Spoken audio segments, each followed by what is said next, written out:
The rain had been falling all day, a steady, relentless curtain that blurred the streetlights and turned the world into a haze of water and shadow. By the time Daniel finally pulled into his driveway, it was almost midnight. His wipers squeaked back and forth, fighting against the downpour, and the engine groaned as he shut it off. He sat there for a moment, gripping the steering wheel, trying to shake off the exhaustion clinging to him. Work had been brutal, one of those days where everything seemed to go wrong. The only thought pushing him forward was the comfort of home, a hot shower, maybe a drink, then sleep. But as he looked up at his house, his comfort slipped away. Something was off. The porch light was on. Daniel blinked through the rain. He never left the porch light on. Never. It wasn't just habit, it was almost a ritual. Every morning before leaving, he checked the locks, shut off the lights, and double-checked them again. Seeing that bulb glowing through the mist felt wrong, like stepping into a painting where one detail had been deliberately altered. He told himself he was tired. That was all? People forget things. But a cold unease pressed into his chest as he opened the car door and stepped into the rain. The street was eerily quiet. Usually there'd be at least the hum of a television behind curtains or a car passing in the distance. Tonight, nothing. Only the hiss of rain and the faint buzz of the street lamp flickering at the corner. He adjusted his jacket and started up the driveway, briefcase in hand. Halfway there, his phone buzzed. The sudden vibration startled him more than it should have. He pulled it out of his pocket, squinting through droplets on the screen. A notification from his security app flashed. Motion detected at front door. Daniel stopped dead. Slowly, almost against his will, he tapped the notification. The app opened, showing a live feed from the camera above his door, and that was when his blood ran cold. The screen showed someone walking up the path. Someone holding a briefcase. Someone who looked exactly like him.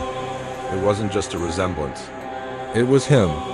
The same rain-soaked jacket, the same posture, the same tired, hollow eyes staring back from the grainy video. Daniel's breath caught in his throat as he watched the figure pull out a set of keys as Keza locked the door and step inside. Daniel blinked and looked up at the real door in front of him, still locked, still unopened. He was standing outside, yet the footage showed him already inside. His heart hammered in his chest. His mind scrambled for explanations, a glitch, old footage replaying, some bizarre technical error. But the timestamp was fresh, seconds old. The feed wasn't frozen, it was live.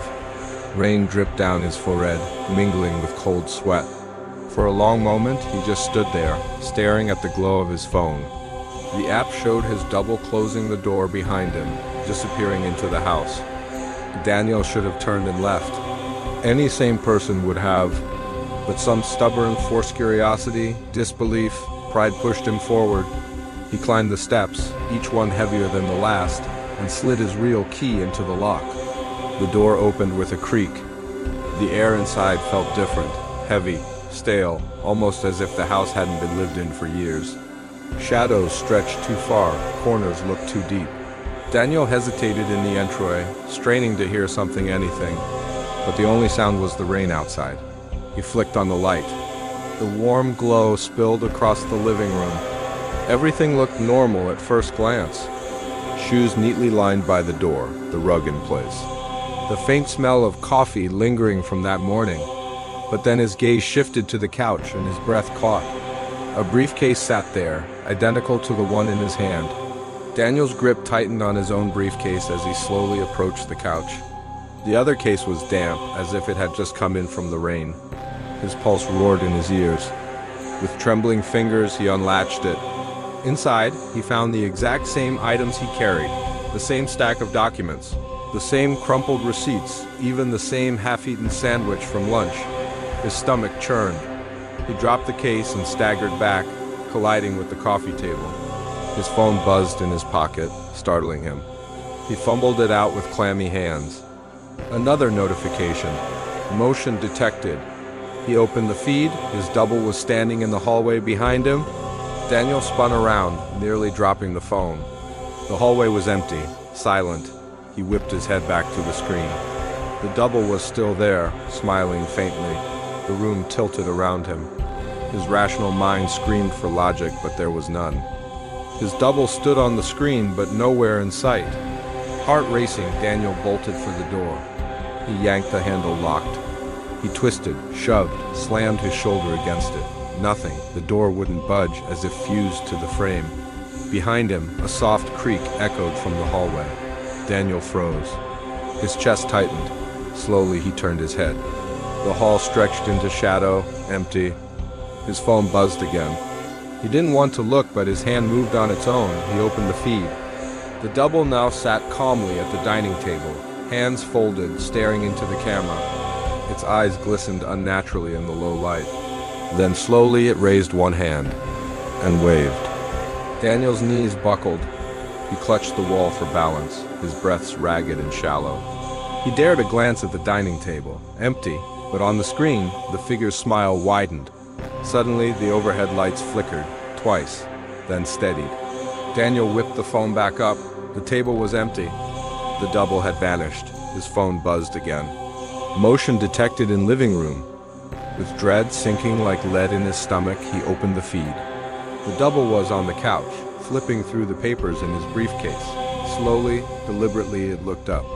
And this time, it wasn't just on the screen. It was there, in the room. Daniel stumbled backward, a strangled cry escaping his throat. The double's head tilted, its grin stretching too wide, too sharp. Its skin seemed to ripple like water disturbed. In a voice identical to his own, it whispered, "You shouldn't have come inside." The lights snapped off. Darkness swallowed the house. Daniel dropped his phone, the screen shattering against the floor. For a brief moment, the fractured glow showed something impossible. Two identical figures now standing side by side in the living room, watching him. Then the light went out. The next morning, Daniel's house stood silent. His car was still in the driveway, the porch light still glowing, but Daniel was gone. No sign of struggle. No sign he had ever come home. Neighbors whispered about strange shadows in the windows. The security system had been wiped clean, no footage, no logs, everything erased. But the dining table chairs were pulled out, as if someone had been sitting there all night. Over time, the house gained a reputation. People claimed to see figures inside, reflections in the glass when the house should be empty. On stormy nights, some swore they saw someone sitting at the table, staring out through the rain. Others swore they saw too, and to this day, no one knows what Daniel saw on that feed, or what really came inside that night. If you enjoyed this terrifying story, don't forget to like this video. Leave a comment with your thoughts, and subscribe to the channel for more spine-chilling true horror stories.